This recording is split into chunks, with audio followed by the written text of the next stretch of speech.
मैंने तेरे ही भरोसे, ओ बाबा तेरे ही भरोसे। हवा बिच उड़ती जावांगी, बाबा डोर हथों छड़ी ना मैं कटी जावांगी। भोले मैं तेरी पतंग, शंभो मैं तेरी पतंग। हवा बिच उड़ती जावांगी, बाबा डोर हथों छड़ी ना मैं कटी जावांगी। शिव कृपा इसी को कहते हैं। आप किस भाव से बैठे हो, कहां बैठे हो, किस जगह पर बैठकर कथा सुन रहे हो, किस स्थान पर बैठकर कथा रस तत्व ग्रहण कर रहे हो, ये तो बाबा ही जान सकता है। इल्लमा गारू अपने पति के साथ में गांव में चली गई। गर्भस्थ बच्चा जो 8 महीने का हुआ था उसको समी के पत्ते से दबाकर समी के पेड़ के नीचे छोड़कर चले गए हैं। रोती रोती गई है कि मैं काशी जा रही हूं, शिव के द्वार जा रही हूं, शंकर के द्वार जा रही हूं, और तू भी मेरे ललाट पर शिवजी ने ये दुख लिख दिया।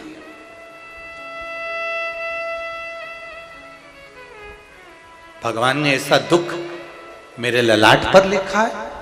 रो रही है इल्लमा गारू, पति समझा रहे हैं जन्म मरण परण भगवान के हाथ में है, तू क्यों रोती है। इल्लमा गारू रोते रोते कहती है, अगर मेरा बेटा मरा हुआ है तो ये तो बड़े दुख की बात है, क्योंकि मैं शंकर के मंदिर काशी जा रही हूं, शिव के द्वार जा रही हूं। एक लोटा जल लेकर जब हम अपने घर से निकलते हैं ना शिव जी के मंदिर पर, ये मेरी बहनें, ये मेरे भाई, ये मेरी बेटियां, ये मेरे बेटे, ये नवयुवक, जितने भी भाई बहन एक लोटा जल लेकर अपने घर से निकलते हैं ना, ये अपने घर से जब निकलते हैं तब भगवान का नाम लेकर निकलते हैं कि मैं शंकर जी के मंदिर एक लोटा पानी चढ़ा के आ रही हूं। बोलते हो कि नहीं बोलते? कोई पूछे तुमसे कहां जा रही हो, अभी एक लोटा पानी चढ़ा के, अभी शंकर जी के मंदिर जा रही हूं, शिव जी को एक लोटा जल चढ़ा के आ रही हूं।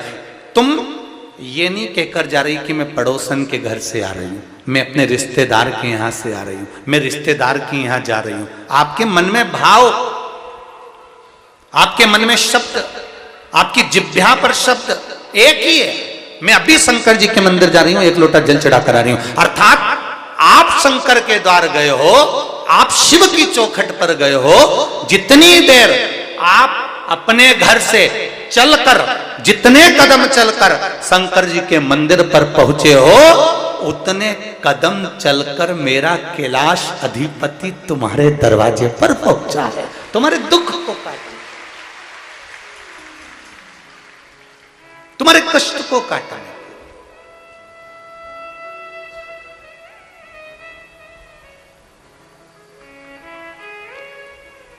परम पूज्य गुरुदेव गुरु नानक देव जी महाराज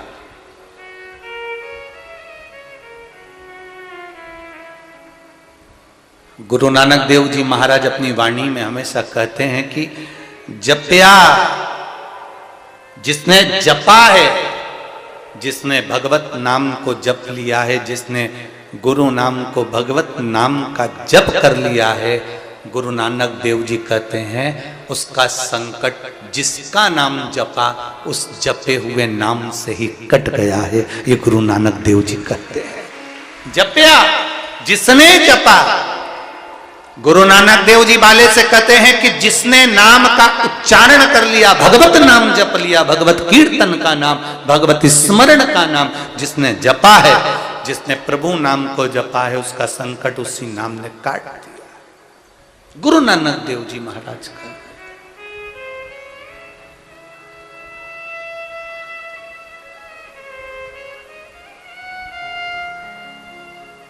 अपनी वाणी में गुरु नानक देव जी महाराज हमेशा भगवत नाम के लिए, भगवत स्मरण के लिए, भगवान की भक्ति के लिए हमेशा प्रेरणा देते रहे। वो तो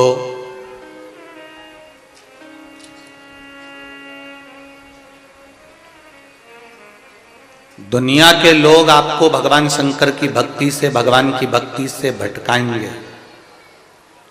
दुनिया के लोग कहेंगे शंकर जी की भजन करने से कुछ नहीं होगा, राम जी का भजन करने से कुछ नहीं होगा, भगवान का भजन करने से कुछ नहीं होगा। दुनिया के लोग तुम्हें इस भगवान की भक्ति से हटाएंगे और हटाने के बाद वो तुम्हें दूसरी जगह ले जाकर बिठाएंगे। वो इसलिए बिठाएंगे क्योंकि वो चाहते हैं कि ये हमारा हो जाए, और एक बार यदि हमारा हो गया फिर हम कहेंगे यहां बैठ तो यहां बैठेगा, हम कहेंगे वहां बैठ वहां बैठेगा, हम कहेंगे उधर बैठ उधर बैठेगा। ये तुम्हें सनातन धर्म से काट कर दूसरी जगह कसम दिलवा दिलवा के ले जाएंगे, और बाद में तुम्हें एक चुल्लू भर पानी में मरने के लायक नहीं छोड़ेंगे। इसलिए समझ जाओ, धान के कटोरे वाले छत्तीसगढ़ वालों, जरा प्रेम से समझ जाना। दुनिया के लोग भटकाएंगे, सौगंध दिलाएंगे, कसम खिलवाएंगे, मार्ग से हटाएंगे, तुम्हें सनातन धर्म से वंचित करेंगे, दूर करेंगे। उस जगह पर तुम्हारी चतुरता चाहिए।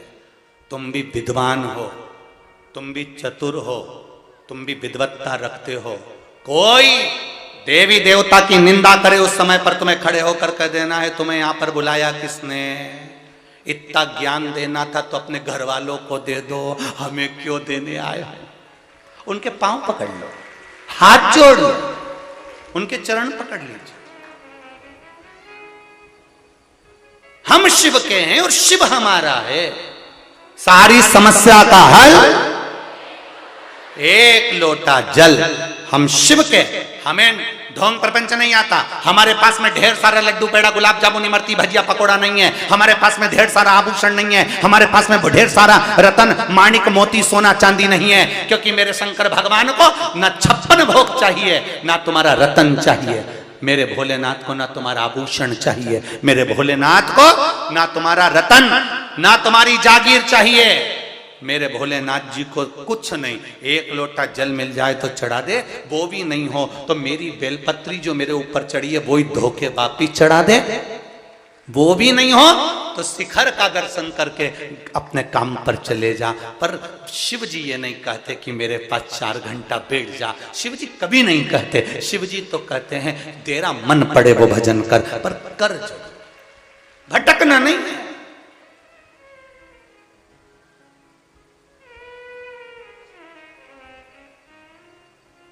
बेटा डॉक्टर को दिखाएगा, बहू तुम्हारी सेवा कर देगी, पर तुम्हारे शरीर में अगर रोग हुआ है, तुम्हारे शरीर में कष्ट आया है, उस कष्ट का बोझ, उस कष्ट को तुम्हारा ना बेटा झेलेगा, उस कष्ट को ना तुम्हारी बहू झेलेगी, उस कष्ट को तुम्हें अकेले झेलना है। तुम्हारे कर्म की लिखी हुई गति को तुम्हें अकेले भोगना है। अगर अकेले भोगना है तो बेटा अपना काम करे, बहू अपना काम करो, तुम अपना काम करो। शंकर जी के मंदिर जाकर 1 लोटा जल समर्पित करना प्रारंभ करो, तुम्हारी कर्म की गति सुधरना प्रारंभ हो। एक पत्र और देखिए। पत्र तो इतने आए हैं कि मैं क्या वर्णन करूं आप लोगों की भक्ति को। धन्य है छत्तीसगढ़ की पावन धरा, धन्य।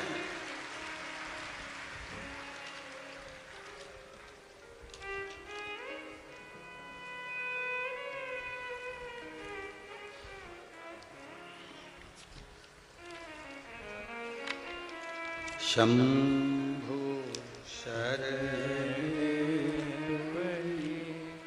मांगू घड़ी रे घड़ी, दुख काटो दया करी में दर्शन आपो। शंभो शरण पड़ी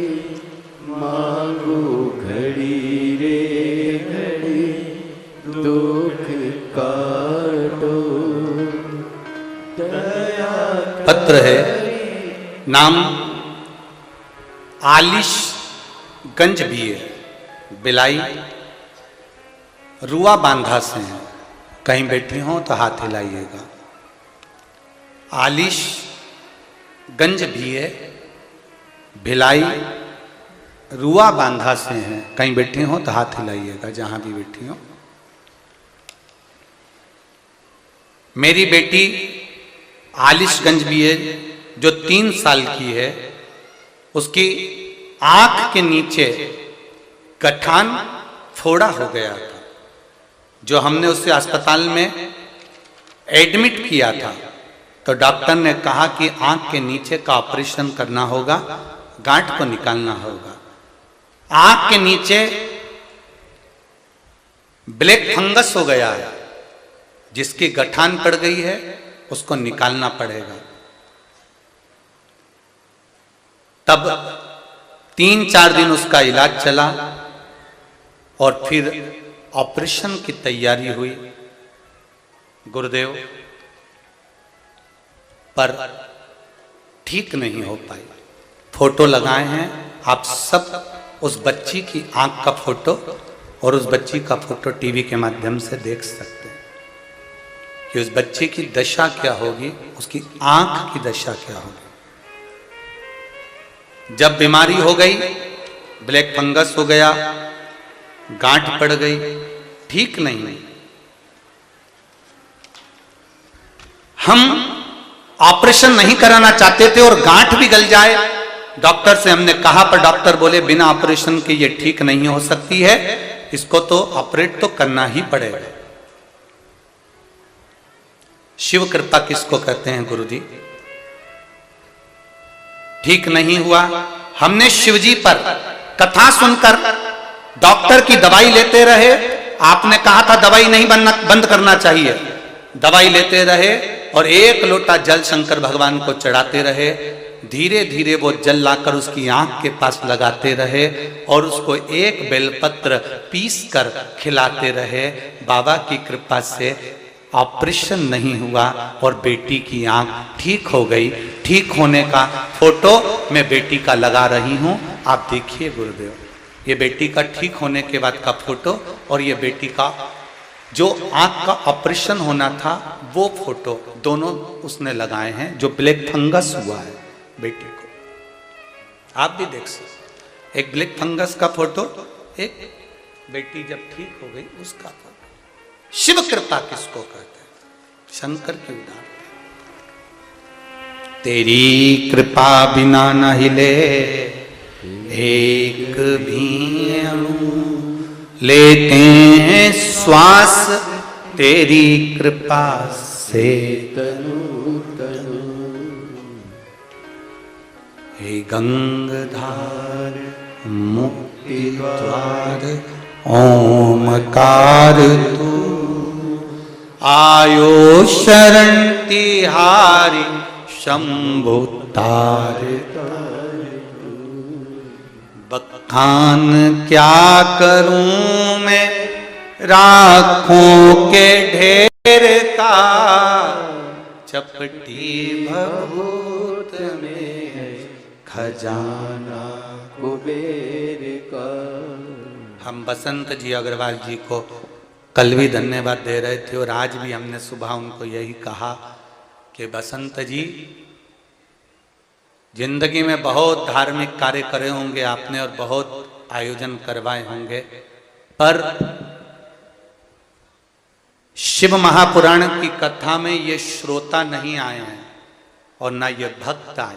शिव महापुराण की कथा में स्वयं शंकर इनके रूप में अवतार लेकर यहां पहुंचा है। और रायपुर वालों, दही हांडी मैदान में जो कथा चल रही है और आसपास जितने लोग निवास करते हैं, ये आप श्रोताओं की सेवा नहीं कर रहे, इन भक्तों की सेवा नहीं कर रहे। आपके दरवाजे पर अगर आप एक श्रोता जो कथा सुनने आया है उसको अगर आपने मुंह झूठा कराया है, पानी पिलाया है, यदि एक जरा सा उनका मुख झूठा भी करा दिया या उनकी सेवा कर दी, तो इतना अंदाजा लगा कर रखना आपने शिव की सेवा करी है, कोई साधारण की नहीं। क्या देगा वो, क्या प्रदान करेगा वो, ये तो 3 महीने के अंदर मालूम पड़ जाएगा। जब वो हाले गोस्वामी एक दिन की कथा सुनने पंडाल में आया, 10 साल से औलाद नहीं हुई तो वो औलाद दे दे, तो वो कोई साधारण नहीं हो सकता। वो कुबेरेश्वर महादेव है, भंडार तुरंत भर, सहजता नहीं है उसकी। कहीं भी बैठ जाओ, भज लो, स्मरण कर लो, कीर्तन कर लो, मंत्र जाप कर लो, उसका फल क्या है, उसका लाभ क्या है। देखो इल्लमागारू श्री लक्ष्मण भट्ट जी के साथ में दूसरे नगर में, दूसरे गांव में गई और रो रही है, मैंने शंकर पर विश्वास करा, मैंने शिव पर विश्वास करा, काशी जा रही हूं। और काशी जाने वालों के साथ ऐसा हो? पति ने कहा ऐसा नहीं, ये कर्म ललाट पर जो लिखा है वो होता है। इल्लमागारू मानने को तैयार नहीं। माताएं जब उनका विश्वास टूटता है किसी माता का, मानती नहीं है। ऐसा हो ही नहीं सकता। मैं शिव के मंदिर जाती हूँ, मैं भगवान का भजन करती हूँ, मैं मंत्र जाप करती हूँ, मैं कीर्तन करती हूँ और भगवान मेरे साथ ऐसा करेगा, यह हो नहीं सकता। वो मानती नहीं है, विश्वास दृढ़ है, भरोसा पक्का। और रखो भगवान पर ऐसा भरोसा रखना कैसा, जैसे तुम्हारे पास में 2 लाख रुपए हैं और तुमने नया नया ड्राइवर रखा, नया नया, और 2 लाख रुपए तुम्हारे पास में है और तुम्हें उसको घर भेजना है। तुमने अपने साथ वाले ड्राइवर को देखा कि अरे ये तो अभी नया नया आया है, 2 लाख रुपए इसके हाथ में कैसे दे दूं। तब वहीं पर से तुम्हारा लड़का सामने से पैदल आ रहा था, 6ठी क्लास में पढ़ता था, 6th क्लास में पढ़ता है, 6वीं में पढ़ता है, और तुमने अपने बच्चे को बुलाया, इधर आ, हाँ पापा ये बैग घर ले जा, तेरी मम्मी को दे देना। हाँ पापा। ड्राइवर पर भरोसा ना कर कर तुमने वो 6वीं क्लास के बच्चे के हाथ में बैग पकड़ाया, और वो बैग पकड़ाया तो वो बैग बच्चे ने अपनी माता के पास में ले जाकर दिया। अगर वही बच्चा तुम्हारी 4 व्हीलर गाड़ी को चलाने बैठ जाएगा तो तुम उसको चलाने दोगे? जम के तो बोलो नहीं। गाड़ी चलाने पर तुमने विश्वास नहीं करा, परंतु वो धन को वहां तक पहुंचाने में विश्वास करा। उसी तरह शिव महापुराण पर विश्वास ऐसा करना कि ये हमें परमात्मा तक पहुंचा कर रहेगी, ये निश्चित है।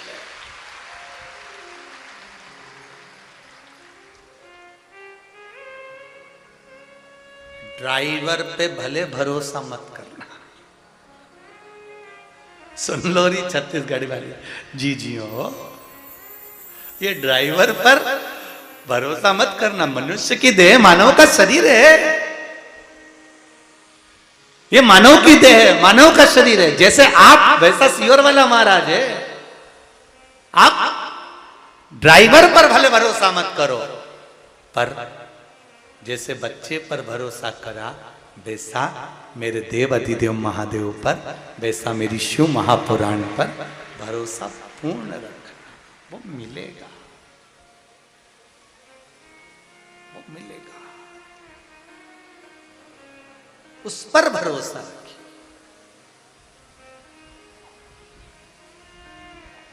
इल्लमागारू ने कहा कि मेरा बच्चा मर गया, वो भी मैं काशी जा रही थी, तब मैं काशी जा रही हूं और काशी में जाकर भगवान का भजन करने वाली हूं, 1.25 लाख ब्राह्मणों को भोजन कराने वाली हूं, और मेरा बेटा चले गया। ये दुख है मेरे जीवन का, ये मेरा तकलीफ है मेरे जीवन का। पति ने समझाया पर नहीं समझी, नहीं मानी। तब देव ऋषि नारद ने पार्वती जी से कहा आप कुछ करोगी नहीं? पार्वती मैया ने कहा नारद जी चिंता मत करो, अगर वो काशी जा रही थी, पार्वती माता कहती हैं सुनो देव ऋषि नारद, जो शिव महापुराण की कथा में जाता है, शंकर के द्वार जाता है, शंकर भगवान के मंदिर देवालय तक जाता है, जब तक वो मंजिल तक नहीं पहुंच जाता तब तक शंकर उसके साथ कदम से कदम मिलाकर चलते रहते हैं। तो दुख कैसे आया? दुख आया कैसे? पार्वती जी ने एक लोटा जल शिव जी को चढ़ाया। देवर्षि नारद खड़े हैं, भगवान शंकर खड़े हैं, और एक लोटा जल पार्वती जी ने शिव जी को चढ़ाया। जैसे ही पार्वती जी ने भगवान शंकर को जल चढ़ाया, शिव जी के नेत्र खुल गए। नेत्र खुले, खुलते से पूछा, गौरा क्या बात है?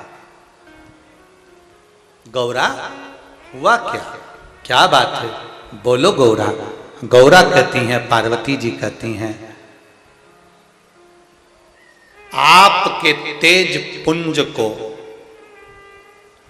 अग्नि देवता ले जाकर गंगा जी के जल में देते हैं तो उससे सदानंद कार्तिकेय का जन्म हो जाता है। तो किसी नारी का बच्चा 8वें महीने में जन्म ले लिया और वो शमी के पेड़ के नीचे पड़ा हुआ है, पत्तों से ढका हुआ है, वो मरा हुआ है। जब आपके तेज पुंज को अग्नि देवता गंगा के जल में देकर पुत्र प्रकट कर सकते हैं, तो क्या आपके कहने पर मरा हुआ बच्चा जीवित नहीं हो सकता? मरा हुआ बालक जीवित नहीं होगा?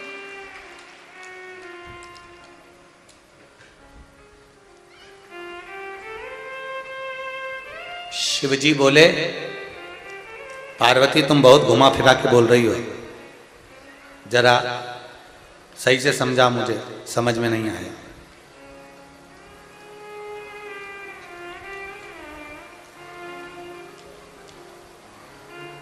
बोलो जरा क्या बात है?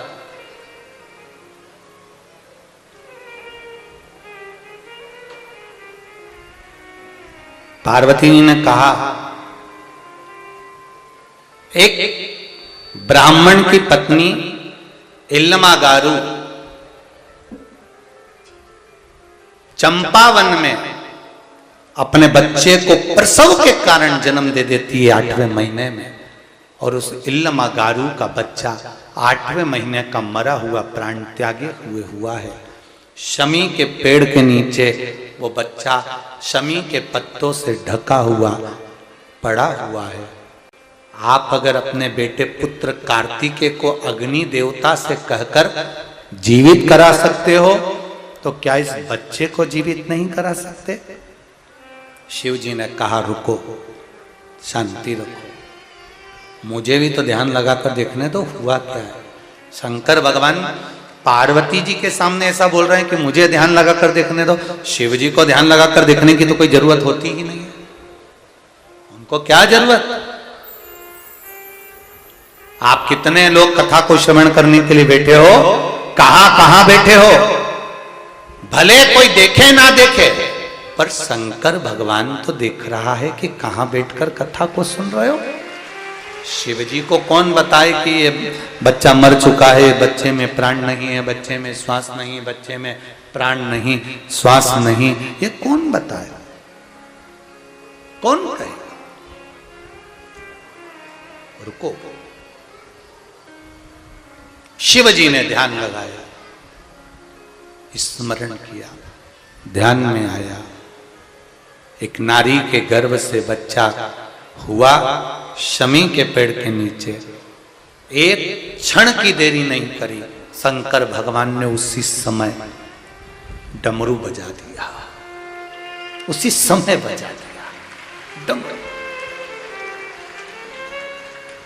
शिव जी भी तुम्हारे जैसे ही हैं,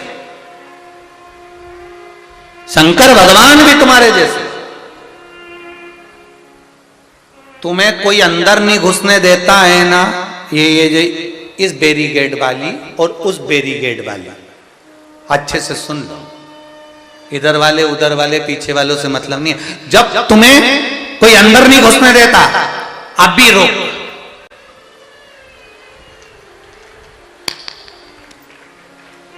अब भी रोक। और तुमने मोबाइल लगाया, दरवाजे पे खड़े हुए द्वारपालों ने पूछ लिया, दरवाजे पर जो खड़े थे, किसको लगा रही हो? रुक तो सही अभी तू, रुक। अब भी रुक। और उसने मोबाइल लगाया, ले बात कर लो। और उसने तुरंत, हाँ सर कौन बोल रहा है? तो मुझे जानता नहीं है।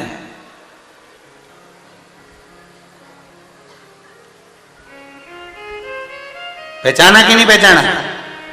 कौन? भेरू। अब उसने जो भी परिचय दिया होगा अपना, जो भी बताया होगा, इतने में आइए मैडम, आइए आइए, जाओ तुम तो जाओ। तुरंत जैसे तुम्हारे पास मोबाइल होता है और जैसे ही कहीं अटकी और तुमने मोबाइल लगाया, ऐसे ही शंकर भगवान के पास डमरू होता है। जैसे ही तुम अटके उसने डमरू बजाया, तुरंत डमरू बजाया।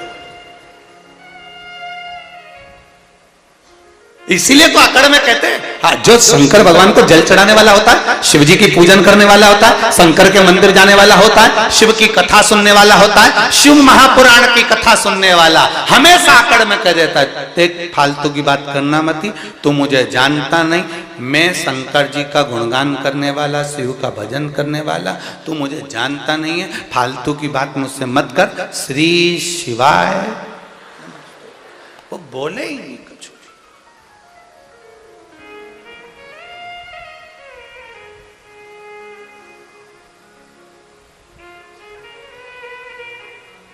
ये जो रात को रुकते हैं ना यहाँ पर, रायपुर वालों के तो भाग्य हैं, जितने भी लोग रात को यहाँ रुकते हैं, कभी उनका एक बार दर्शन करने जरूर आना। वो रात को रुकते हैं, ऐसा भजन गाते हैं, इतनी मस्ती में रहते हैं, जैसे मालूम ही नहीं पड़ता कि ये घर में रह रहे हैं कि कैलाश पर रह रहे हैं। इनकी मस्ती आनंद है, इनका सुख आनंद।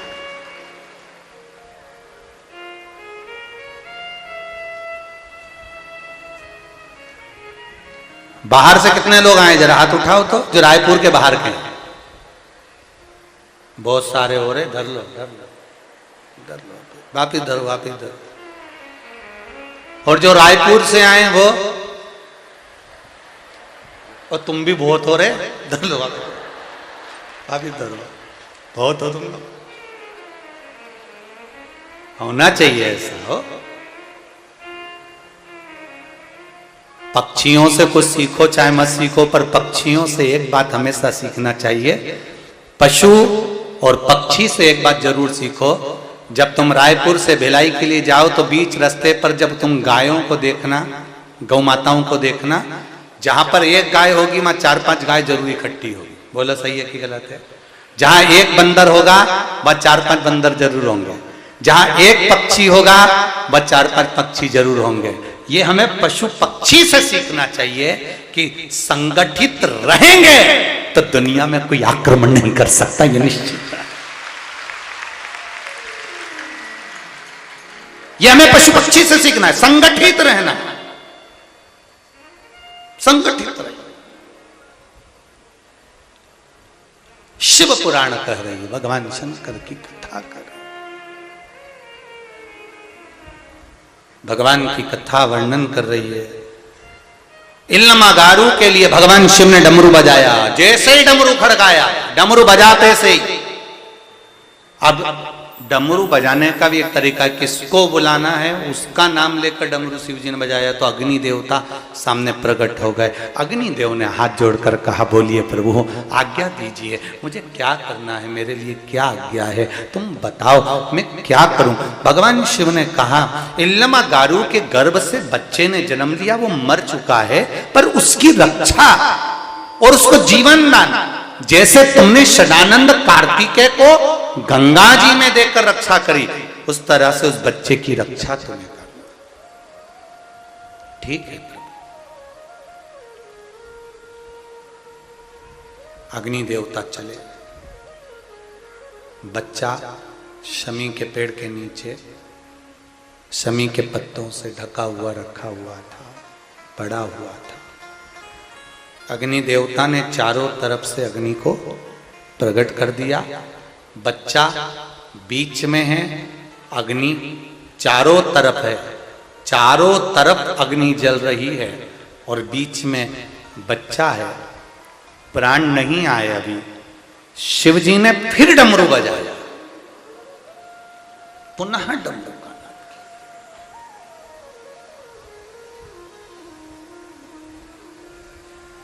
अग्निदेव ने जाकर फिर भगवान शिव से प्रार्थना करी, ये बच्चे के प्राण नहीं हैं। शंकर जी ने कहा, जब आप गंगा के जल से मेरे पुत्र को जन्म दे सकते हो, उसको प्राण दे सकते हो, तो इसको भी प्राण देना पड़ेगा। तब अग्निदेव ने भगवान शिव से मांगा, मैं इस बच्चे को प्राण आपकी आज्ञा से, आपकी कृपा से दे दूं, पर निवेदन है आपको भी यहां प्रकट होना पड़ेगा। चंपावन में मेरे शिव जी को प्रकट होना पड़ेगा, यह अग्निदेव ने मांगा। यह अग्निदेव ने मांगा कि चंपावन में आपको प्रकट हो। शिव कृपा, उदारता। देखिए, शिव जी ने कहा, भगवान शंकर कहते हैं, ठीक है, प्रेशर बढ़वा दो भैया, नहीं तो कथा रोक देते हैं। पूरा गला बेकार हो गया है, कैसे कथा बाची। समीर जी और आशीष जी, अगर तुम लोग कथा लेते हो तो ये साउंड व्यवस्था पहले चेक करो। शंभू,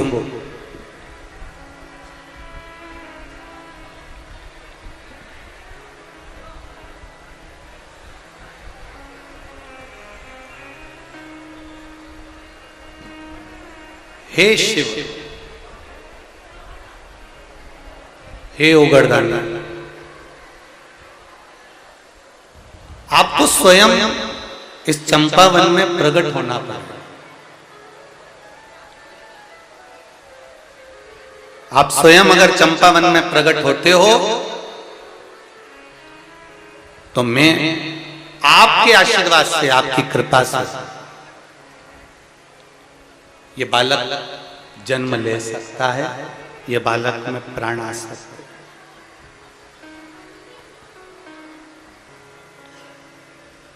इसमें प्राण आने में देरी नहीं लगेगी। अगर आप प्रकट हो तो शिव जी ने वर दे दिया। चंपावन में शंकर भगवान कहते हैं, इस बच्चे को अगर प्राण प्राप्त कराना है तो मैं स्वयं प्रकट होता हूं। भगवान शिव ने बच्चे को प्राण दे दिए। अब देखिए, वो बच्चे में जब प्राण आ गए, वो बच्चे में जब प्राण प्रकट हो गए, बच्चा रोने लगा। दूसरे दिन श्री लक्ष्मण भट्ट जी और इलमा गारू जी वापिस काशी के लिए निकल रहे थे, और निकलते समय ये बच्चा जब खेलता हुआ नजर आया तो इलमा गारू ने गोदी में उठा लिया, काशी विश्वनाथ को धन्यवाद दिया। धन्य है रे शंभु, धन्य है, धन्य है। इस मरे हुए बालक को भी तूने जीवित कर दिया। तब अग्नि देवता ने और भगवान शिव ने इल्लमा गारू को आकाशवाणी कर कर कहा, इल्लमा गारू, ये चंपावन है। जैसे नंदन वन में, काशी में शिव रहते हैं, महाकाल वन में महाकाल रहते हैं, ये चंपावन में भी मैं स्वयं निवास करूंगा। और सुनो इल्लमा गारू, तुम्हारे बेटे ने जो जन्म लिया है, तुम्हारा बेटा जो प्रकट हुआ है, जन्म लिया है, इसको अग्निदेव शिव 33 कोटि देवी देवताओं की कृपा प्राप्त हुई है। ये जगत गुरु श्रीमद वल्लभाचार्य जी के नाम से पूछा जाए।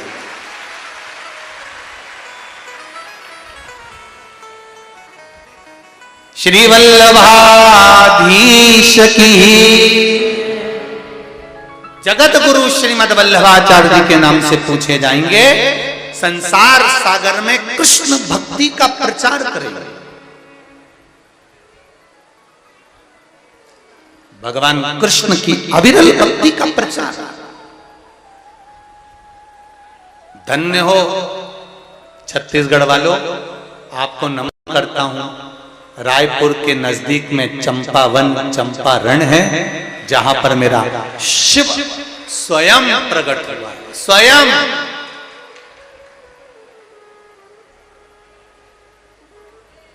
अपने बच्चे को लेकर इल्लमागारू बार बार काशी विश्वनाथ का धन्यवाद दे रही है। धन्य है विश्वनाथ, आप धन्य धन्य। बड़ी कृपा करी विश्वनाथ, आपने बड़ी करुणा करी। स्वामी, आप 1.25 लाख ब्राह्मण को भोजन कराने के लिए जा रहे हो। मेरी गोद में, मेरी गोदी में ये बालक वापिस मिल गया है। ऐसी कृपा करो, ऐसी करुणा हो कि आप 1.25 लाख की जगह क्या 2.25 लाख ब्राह्मणों को भोजन कराइए। क्योंकि अब मेरे घर में वल्लभ आ गए, मेरे घर में, मेरी गोदी में वल्लभ आ गए।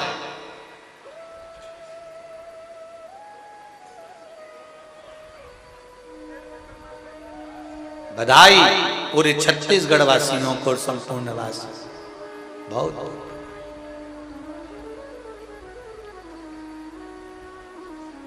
चारों तरफ आनंद की लहर है।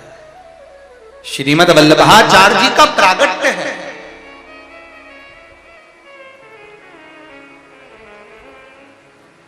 काशी से लेकर श्रीमद वल्लभाचार्य जी को इल्लमागारू माता श्री लक्ष्मण भट्ट पिता काशी पहुंच गए। कुछ महीने निकले। एक ग्वाला गाय चराने के लिए चला, और ग्वाला जब गाय चराने के लिए चला, गाय चराते चराते ग्वाला, एक राधा झूमर गाय उस ग्वाले के पास में थी जो झुंड में रहती थी, और झुंड से निकलकर वो गाय चंपावन में कहीं खो जाती थी। बस चंपावन लगा और गाय खो गई, गाय मिली। ग्वाले के मन में आया कि ये गाय कहां जाती है, जरा पता तो करूं। और ग्वाला उसको ढूंढने के लिए निकला, पर गाय मिली नहीं। अंदर वन में कौन जाए, वन में कोई प्रवेश ही नहीं करता। इतना घना वन था कि इसमें प्रवेश कैसे करा जाए, कोई प्रवेश ही नहीं करता। वापिस आ जाए। घूमते घूमते घूमते घूमते 20 दिन निकल गए। गाय अंदर की अंदर रहती, जब बाहर निकलती और ग्वाला उसको पकड़ कर ले जाता, वो छूट कर फिर अंदर भाग जाती। आज ग्वाले ने हिम्मत कर ली, और हिम्मत कर कर ग्वाला प्रवेश कर गया, वन के अंदर प्रवेश कर गया। और ग्वाला जब वन में प्रवेश करा, क्या देखता है कि जहां पर राधा झूमर गाय खड़ी है, एक छोटा सा शिवलिंग है। उस शिवलिंग में पार्वती जी, गणेश जी और शिव स्वयं दिख रहे हैं। उस शिवलिंग पर गाय अपने आप दूध चढ़ा रही है। ये ग्वाला देखकर दौड़ पड़ा, अपने नगर दौड़ा। नगरवासियों ने पूछा, क्या हुआ, कहां?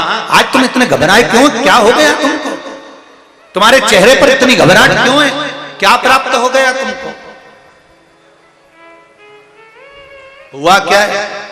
मेरी राधा झूमर गाय मुझसे छूटकर भागती है। एक स्थान पर पहुंचकर एक पत्थर के ऊपर दूध चढ़ाती है।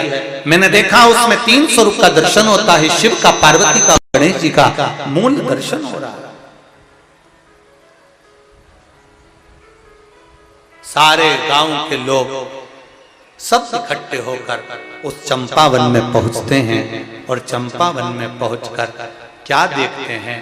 झूमर राधा गाय अपने स्तन से दूध दे रही है, और शिवलिंग पर दूध चढ़ रहा है। गांव के लोगों ने साष्टांग दंडवत कर कर शिव जी की प्रार्थना कर। बड़ी कृपा करी आप। आकाशवाणी हुई, इस चंपावन में मेरा निवास है, मैं स्वयं इस चंपावन में निवास करूंगा। ये सुख देने वाला स्थान रहे। काशी, उज्जैनी, जैसे काशी में नंदनवन, उज्जैनी में महाकाल वन में मैं स्वयं विराजमान हूं, शिव जी कहते हैं ऐसे ही चंपावन में चंपेश्वर महादेव के रूप में मैं विराजमान रहूंगा। चंपेश्वर महादेव। कभी पूरे भारतवासियों को, विश्ववासियों से निवेदन करूंगा, कभी मौका मिले तो एक बार चंपारण की भूमि पर रायपुर से शायद मेरे ख्याल से 40 किलोमीटर होना चाहिए। कितना किलोमीटर है? 40-50 किलोमीटर की दूरी पर चंपारण है, चंपावन है, जहां पर चंपेश्वर महादेव विराजमान है। उसी भूमि पर मेरे जगत गुरु श्रीमद् वल्लभाचार्य जी का प्रागट्य भूमि है। वहां पर श्रीमद् वल्लभाचार्य जी की बैठक जी भी विराजमान है। दर्शन करें और अपने जीवन को सार्थक बनाएं। ये चंपेश्वर महादेव, चंपेश्वर महादेव की धरा पर चंपेश्वर महादेव का दर्शन सुख देने वाला होता, आनंद देने वाला। आगे वर्णन आया, पार्वती मैया ने भगवान शिव का स्मरण करा। जैसे माता जगतजननी पार्वती जी के हृदय चित्त में भगवान शिव विराजमान थे, भगवान शंकर का गुणगान करती हैं, भगवान शंकर का स्मरण करती हैं, वही पार्वती मैया ब्रह्मा जी को देखकर भी एक बार स्तुप्त हो जाती हैं। और माता पार्वती जी ने ब्रह्मदेव को देखा और देखकर भगवान शिव जी से कहा, प्रभु ये ब्रह्मा जी जो सृष्टि का निर्माण कर रहे हैं, ये ब्रह्मा जी जो सृष्टि को बना रहे हैं, इन्होंने निर्माण तो करा है पर संपूर्ण सृष्टि में किन्नरों को उत्पन्न कर दिया। जानकर शिव जी ने अर्धनारीश्वर स्वरूप का दर्शन दिया। आधा शिव आधा पार्वती का दर्शन कराते हैं। अर्धनारीश्वर स्वरूप का दर्शन कराकर ब्रह्मा जी को सृष्टि निर्माण के लिए आगे अग्रण्य कर देते। भगवान अर्धनारीश्वर स्वरूप में विराजमान होते हैं। समय आता है, भगवान ब्रह्मा जी के हृदय से दक्ष की उत्पत्ति होती है। दक्ष का विवाह माता प्रसूति के साथ हो जाता है और उनके यहाँ कन्याओं का जन्म होता है। उसी कन्या में एक कन्या है माता सती। एक कन्या माता सती का जन्म हो जाता है। दक्ष प्रजापति के यहां पर माता सती का जन्म हुआ और माता सती जब दक्ष प्रजापति के यहां पर जन्म ली, उनका मंगल विवाह शिव जी के साथ में हुआ। शंकर भगवान के साथ विवाह करने के बाद जब दक्ष प्रजापति ने एक सभा रखी, उस सभा में सब आए हुए थे। बाबा देवादिदेव महादेव भी विराजमान थे, पर दक्ष प्रजापति जब आए सबने उठकर आदर करा, पर शिव नहीं उठ पाए क्योंकि ध्यान नहीं गया, स्मरण नहीं रहा।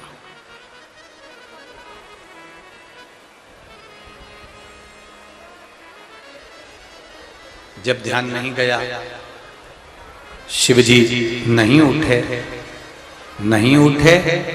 दक्ष प्रजापति का ध्यान चले गए। क्रोध आया,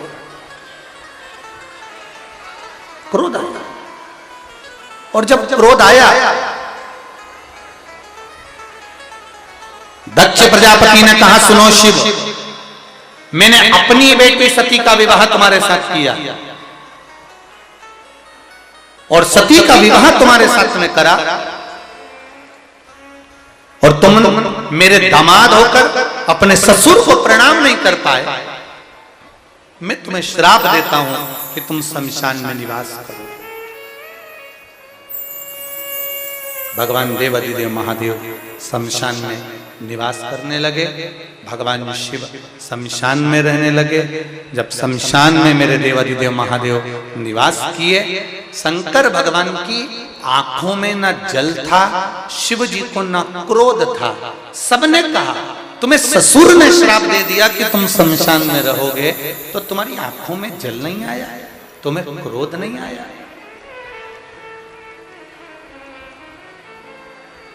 तुम्हारे नेत्रों में जल नहीं, क्रोध नहीं। शंकर भगवान ने कहा, मेरे ससुर जैसा दुनिया में किसी का ससुर नहीं होगा। कितना अच्छा सोचा है मेरे ससुर ने, कितनी कृपा करिए। मेरे ससुर ने अगर मुझे रहने के लिए शमशान दिया, तो इससे बड़ी कोई खुशी की बात नहीं होगी। कम से कम मेरे ससुर को ये तो मालूम है कि प्लाट भी दिलाया तो ऐसी जगह दिलाया जहां पर कोई कब्जा ही नहीं करेगा। शमशान में जाकर कौन रहेगा? मेरे ससुर ने दिया, मैं बाहर रहूंगा। ससुर दिया। शमशान में भगवान शंकर का निवास हुआ। और फिर आपसे कहेंगे, शमशान की धरा कोई साधारण नहीं होती। जहां सबकी शान सम है, उसका नाम शमशान है। अमीर और गरीब दोनों सम रहते हैं, दोनों सम। बड़ी गाड़ी लाओ, मना नहीं है। बड़ा धंधा करो, मना नहीं है। बड़ा बिजनेस करो, मना नहीं है। बड़ा बंगला बनाओ, मना नहीं है।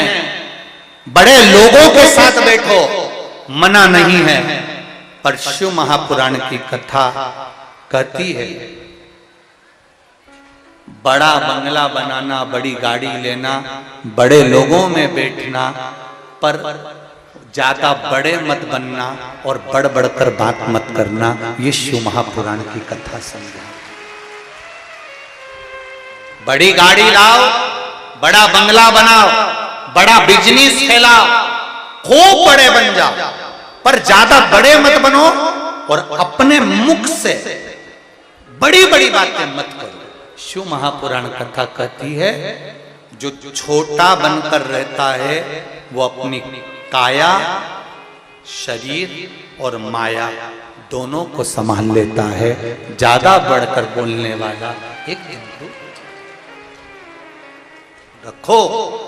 बड़ी बड़ी गाड़ियां रखने में दिक्कत नहीं, बड़ा बंगला बनाने में दिक्कत नहीं, बड़े बड़े लोगों के साथ रहने में दिक्कत नहीं, पर उनके साथ रहने पर भी हमारी वाणी से ऐसा शब्द नहीं निकलना चाहिए। कभी किसी गुरु के सामने, कभी अपने माता पिता के सामने, कभी घर के बुजुर्ग के सामने बढ़कर मत बोलो, बढ़कर बात नहीं कहना। अपने गुरु के सामने, अपने माता पिता के सामने, घर के बुजुर्गों के सामने वाणी ऐसी बोलना कि उसमें आपका अहंकार ना झलके। अभिमान को छोड़कर वाणी को बोला जाए। अभिमान को तुम भूल गई क्या सती?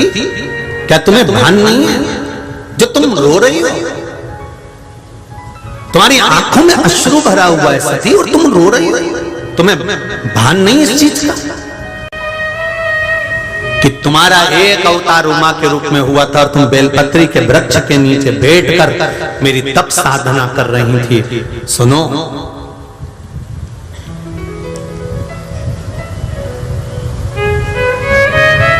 जोड़िए शिव सती। कौन? शिव, जम के बोलो, शिव के साथ सती, शंकर के साथ पार्वती, उमा के साथ महेश, उमा के साथ महेश। ये महेश्वरी वंश की जो उत्पत्ति का जो चरित्र है, इसको कभी स्मरण करिएगा। स्कंद पुराण जो अंधेरी में माहेश्वरी समाज द्वारा करवाई गई थी, उसमें इसका पूरा वर्णन करा गया।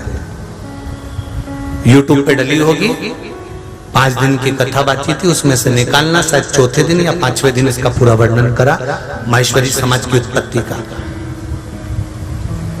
शिव के साथ में जम के बोलो कौन है? सती। शंकर के साथ पार्वती, उमा के साथ महेश।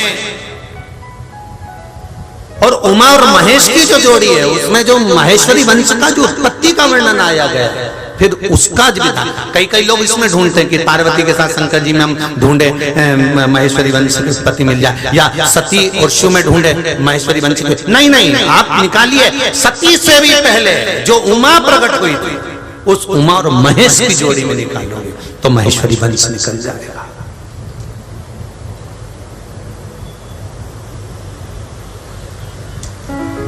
अब ढूंढ रहे हो पार्वती के वंश में, ढूंढ रहे हो सती के वंश में, तो वहां का मिलना वाला उमा महेश वंश का।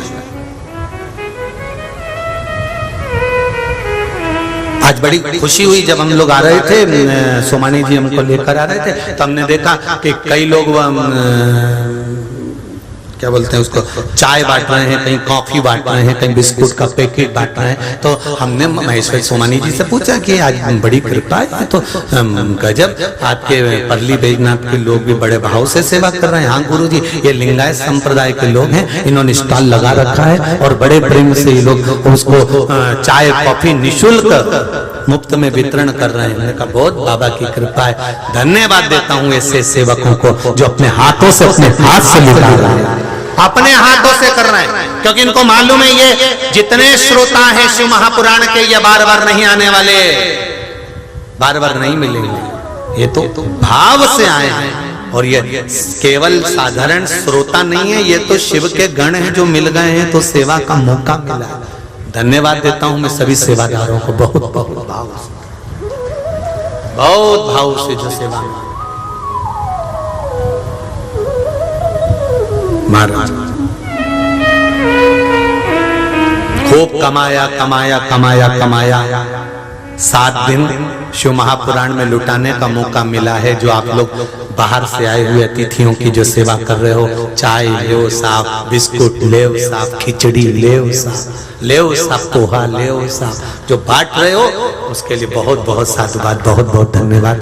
जीवन को सार्थक कर दिया, जीवन की सार्थकता है। लिंगायत संप्रदाय के सभी भक्तों को बहुत बहुत साधुवाद देता हूं जो सेवा में लगे हुए हैं, बांट रहे हैं, गली गली में खड़े हो, उनको बहुत बहुत साधुवाद।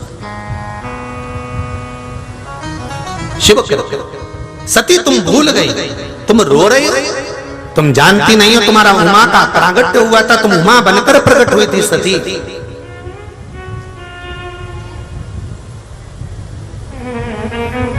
तुम उमा बनकर प्रकट हुई थी सती, और सती उमा बनकर जन्म लेने पर, प्रकट होने पर तुमने जब बेलपत्री के वृक्ष के नीचे मेरी आराधना करी तो तुमने वर मांगा था सती।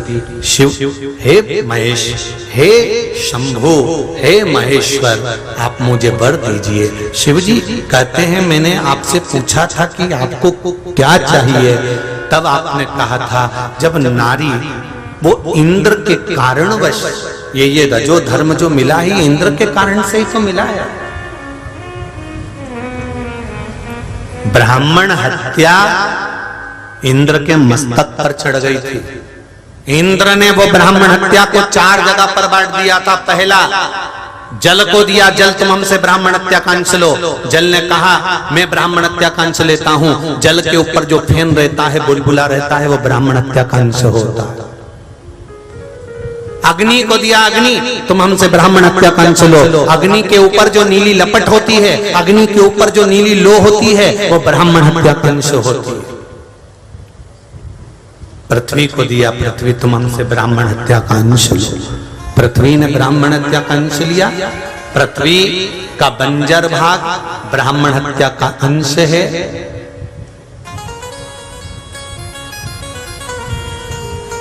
स्त्री को दिया, नारी तुम हमसे ब्राह्मण हत्या का अंश लो।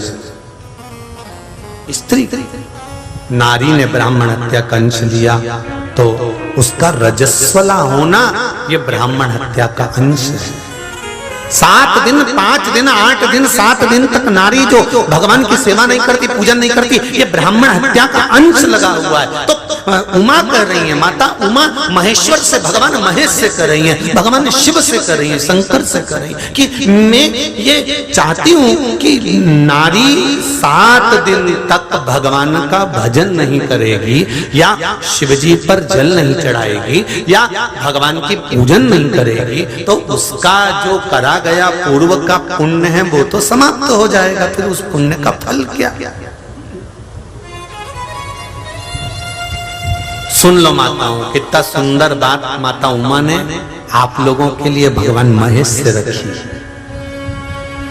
तो भगवान महेश ने कहा, भगवान शिव ने कहा, शंकर ने कहा, ओघड़ी मेरे भोले ने कहा, सुनो उमा, मैं तुम्हें वर देता हूं, नारी 7 दिन तक अगर मुझ पर जल नहीं चढ़ाती है, पूजन नहीं करती है, पाठ नहीं करती है, आराधना नहीं करती है, तो पूर्व में किया गया जो जल चढ़ाया है, पूजन करी है, पाठ किया है, अनुष्ठान किया है, उसका फल नारी को ये 7 दिन में प्राप्त हो जाएगा, मेरी ओर से प्राप्त। अब इसको समझो कैसे? ऊंट एक बार पानी पीता है, 6-7 दिन निकाल देता है। कितने दिन? एक बार ऊंट ने पानी पिया, 7 दिन निकाल दिया, 8 दिन निकाल दिया। वो पानी कहां गया? एक बार का पिया क्या 7 दिन काम आ गया? वो ऊंट अपने गर्दन में जब जल को रखता है तब वो जल उसको एनर्जी देता रहता है। उसी तरह रजस्वला धर्म के अंतर्गत 7 दिन नारी जो कर्म नहीं करती है, 7 दिन जो पूजन नहीं करती है, 7 दिन तक जो मंदिर नहीं जाती है, 7 दिन जो शिव पर जल नहीं चढ़ाती है, उमा और महेश की कथा कहती है, शंकर भगवान महेश ने, भगवान शिव ने वर दे दिया कि नारी ने अगर पूर्व में जल चढ़ाया है तो उसका एक अंश का भाग उसको इस रजो धर्म के समय पर भी प्राप्त हो जाएगा। अब इसके लिए भी प्रमाण का एक भाग और सुन लो, अगर आप लोगों ने कथा का स्मरण करा हो। द्रौपदी का चीर भगवान कृष्ण ने बढ़ाया था। उस समय पर द्रौपदी 3 दिन का स्नान करी थी। कितने दिन का? बोलो जरा जम के बोलो। रजस्वला धर्म का 3रा दिन था द्रौपदी का। दुशासन केस खींच कर लेकर आया था, चीर खींचा जा रहा था। भगवान कृष्ण द्रौपदी का चीर बढ़ा रहे थे, तो भीष्म पितामह देखकर कृष्ण को एकांत में, जब सैया पर भगवान भीष्म पितामह पड़े थे, तब भगवान कृष्ण सामने खड़े थे, और सामने खड़े हुए भगवान कृष्ण से भीष्म पितामह ने कहा, कन्हैया कानूड़ा, एक कृष्ण द्रौपदी रजो धर्म में थी, रजस्वला थी, 3 दिन का रजो धर्म था द्रौपदी का, और तुमने चीर बढ़ा दिया, स्पर्श कर लिया। तुम जानते नहीं हो कृष्ण, तुम द्वारिका के नाथ हो, तुम बैकुंठ के गौलोक धाम में रहने वाले नारायण हो। मैं जानता हूं, क्या भगवान रजो धर्म धारण करने वाली स्त्री को भी छू सकता है? भगवान कृष्ण ने कहा, भीष्म पितामह आप जानते नहीं हो, द्रौपदी मेरी आराधना करती थी, इसलिए रजो धर्म के समय पर मुझे उसका साथ देना था, क्योंकि पूर्व का पुण्य उसके साथ में था। जब नारी रजो धर्म में रहती है, रजस्वला धर्म के समय पर नारियां सोचती हैं हम रजो धर्म में हैं, और रजो धर्म के समय पर अगर प्राण छूट गए, मान लो मर गए, पूजन तो करी नहीं थी, पाठ तो करा नहीं था, अनुष्ठान तो करा नहीं था, मंत्र जाप तो करा नहीं था, फिर क्या इसको नरक मिलेगा? क्या नारी नरक चली जाएगी उस समय पर?